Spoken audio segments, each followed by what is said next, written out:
Hi, my friends. How are we today? How is everybody? I thought that today we would read the next chapter of Harry Potter and the Goblet of Fire, even though I still can't stand. Oh, her name's not on the cover. I still can't stand this lady. Alright. Trans people deserve joy and rights and respect and safety and to live their lives as they please. Alright. Let's read after I give my disclaimers. We're gonna read Chapter 6, The Portkey. Harry felt as though he had barely lain down to sleep in Ron's room when he was being shaken awake by Mrs. Weasley.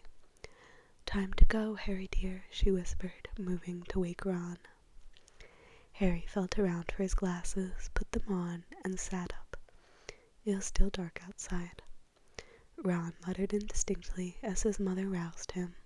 At the foot of Harry's mattress he saw two large, disheveled shapes emerging from the tangles of blankets. "It's time already," said Fred groggily. They dressed in silence, too sleepy to talk. Then, yawning and stretching, the four of them headed downstairs into the kitchen.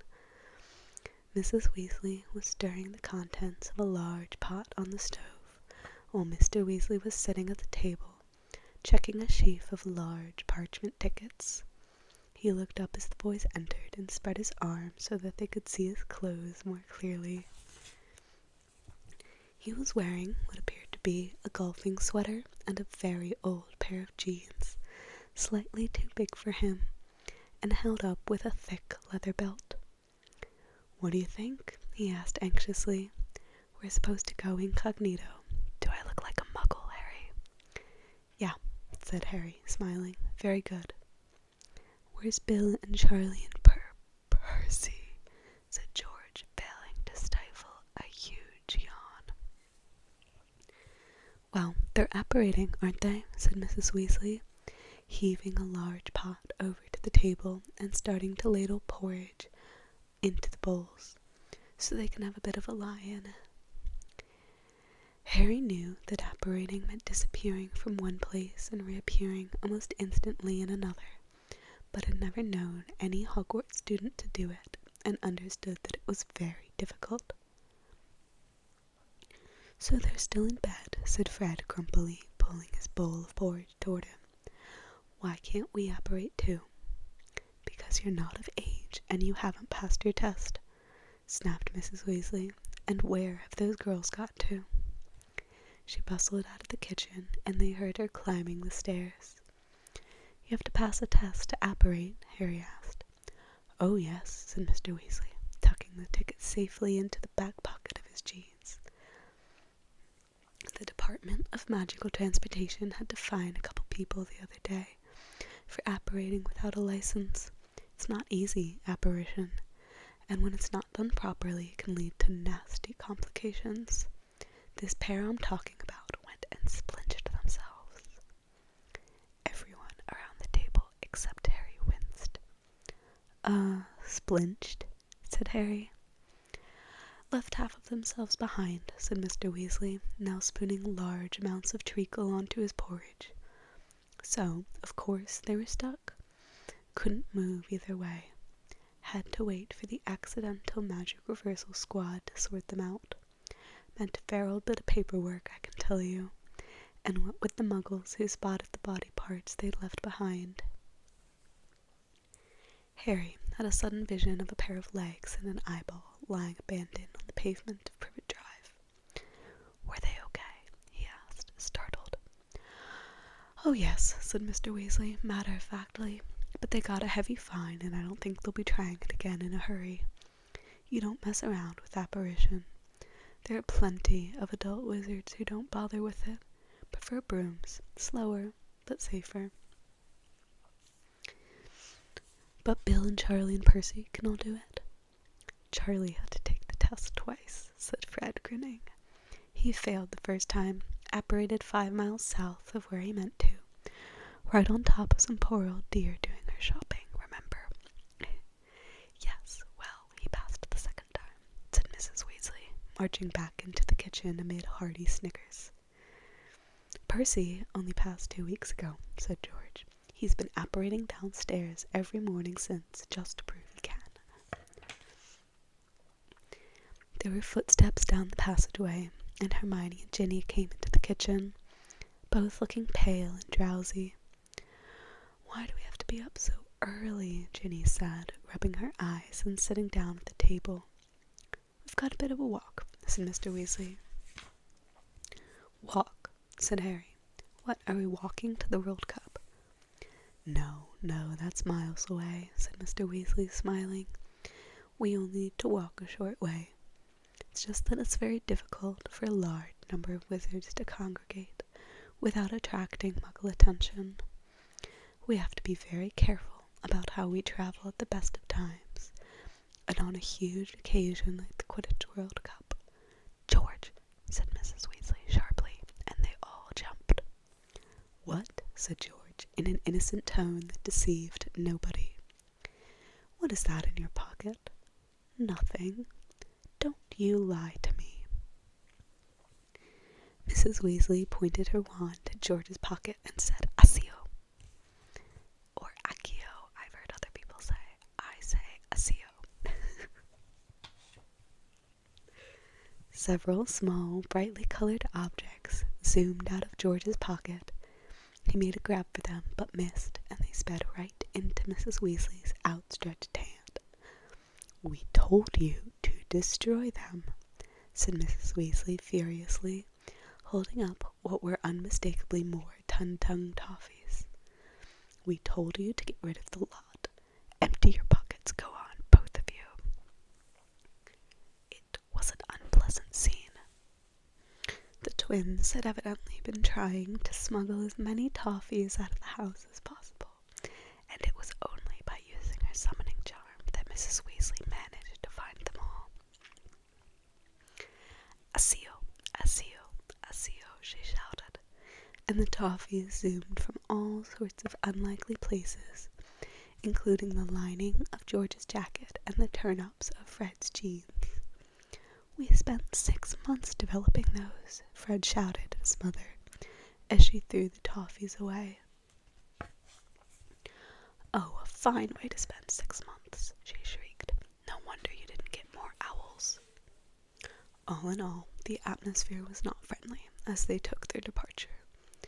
Mrs. Weasley was still glowering as she kissed Mr. Weasley on the cheek, though not nearly as much as the twins, who each hoisted their rucksacks onto their backs and walked out without a word to her. Well, have a lovely time, said Mrs. Weasley, and behave yourselves, she called after the twins' retreating backs, but they did not look back or answer. I'll send Bill, Charlie, and Percy along around midday, Mrs. Weasley said to Mr. Weasley, as he, Harry, Ron, Hermione, and Ginny set off across the dark yard after Fred and George. It was chilly, and the moon was still out. Only a dull greenish tinge along the horizon to their right showed that daybreak was drawing closer. Harry, having been thinking about thousands of wizards speeding toward the Quidditch World Cup, sped up to walk with Mr. Weasley. So how does everyone get there without all the Muggles noticing? He asked. It's been a massive organizational problem, sighed Mr. Weasley. The trouble is, about 100,000 wizards turn up at the World Cup, and of course we just haven't got a magical site big enough to accommodate them all. There are places Muggles can't penetrate, but imagine trying to pack 100,000 wizards into Diagon Alley or Platform 9 3/4.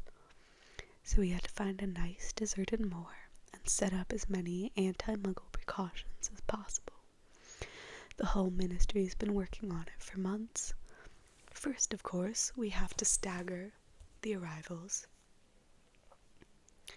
People with cheaper tickets have to arrive 2 weeks beforehand. A limited number use Muggle transport, But we can't have too many clogging up their buses and trains. Remember, wizards are coming from all over the world. Some apparate, of course, but we have to set up safe points for them to appear well away from muggles. I believe there's a handy wood they're using as the apparition point. For those who don't want to apparate or can't, we use portkeys. They're objects that are used to transport wizards from one spot to another at a prearranged time. You can do large groups at a time if you need to. There have been 200 portkeys placed at strategic points around Britain, and the nearest one to us is up at the top of Stoat's Hill, so that's where we're headed. Mr. Weasley pointed ahead of them, where a large black mass rose beyond the village of Ottery St. Catchpole. What sort of objects are portkeys? Said Harry curiously. Well, they can be anything, said Mr. Weasley. Unobtrusive things, so muggles don't go picking them up and playing with them. Stuff they'll just think is litter. They trudged down the dark, dank lane toward the village, the silence broken only by their footsteps. The sky lightened very slowly as they made their way through the village, its inky blackness diluting to deepest blue. Harry's hands and feet were freezing. Mr. Weasley kept checking his watch.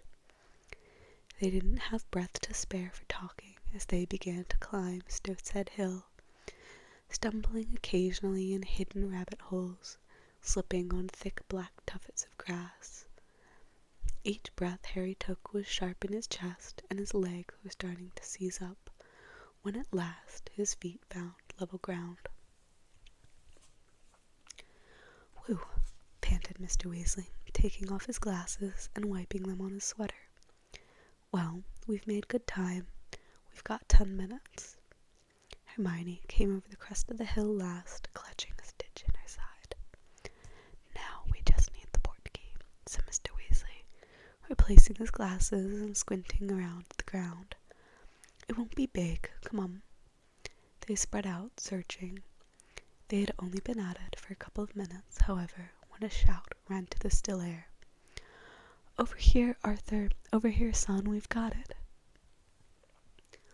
Two tall figures were silhouetted against the starry sky on the other side of the hilltop. "Amos!" shouted Mr. Weasley, smiling, as he strode over to the man who had shouted. The rest of them followed. Mr. Weasley was shaking hands with a ruddy-faced wizard with a scrubby brown beard, who was holding a moldy-looking old boot in his other hand. "This is Amos Diggory, everyone," said Mr. Weasley. "He works for the Department for the Regulation and Control of Magical Creatures. And I think you know his son, Cedric." Cedric Diggory was an extremely handsome boy of around 17. He was captain and seeker of the Hufflepuff House Quidditch team at Hogwarts. "These motorcycles, man." "Hi," said Cedric, looking around at them all. Everyone said hi back except Fred and George, who merely nodded. They had never quite forgiven Cedric for beating their team, Gryffindor, in the first Quidditch match of the previous year. "Long walk, Arthur?" Cedric's father asked.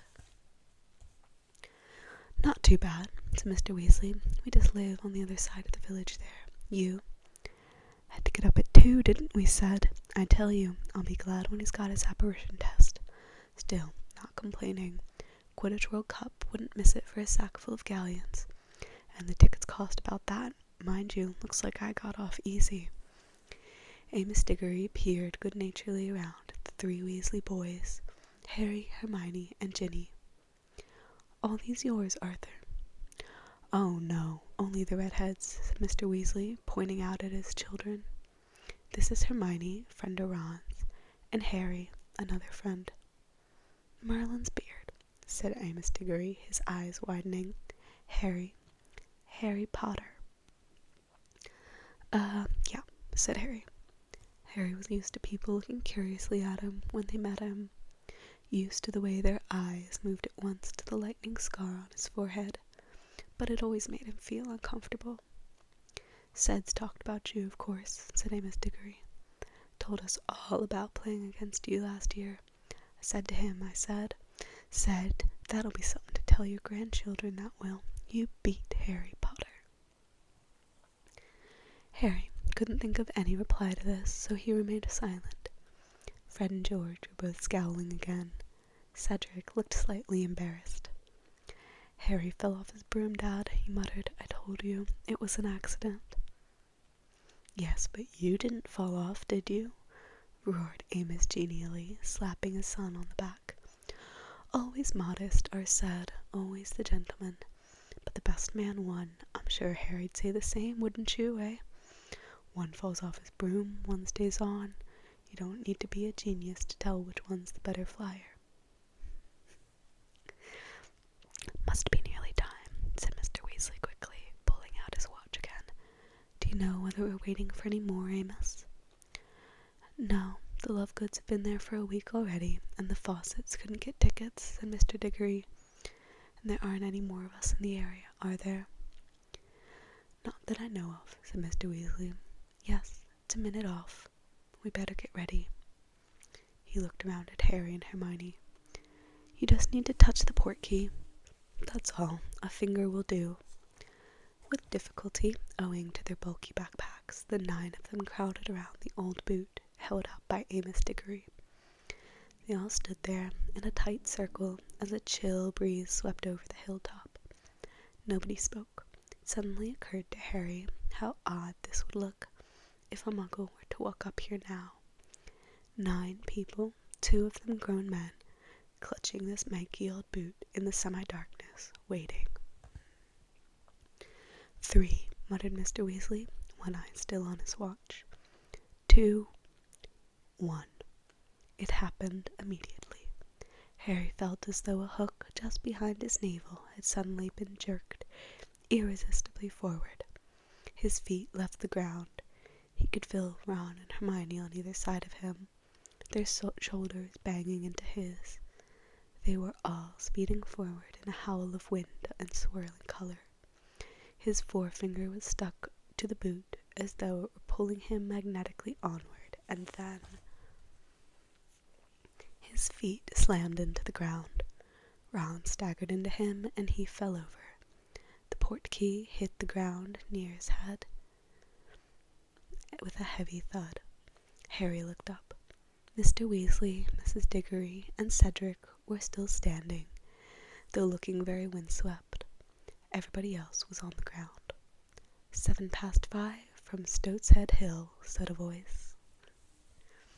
And that is the end of our chapter. It was quite a short chapter.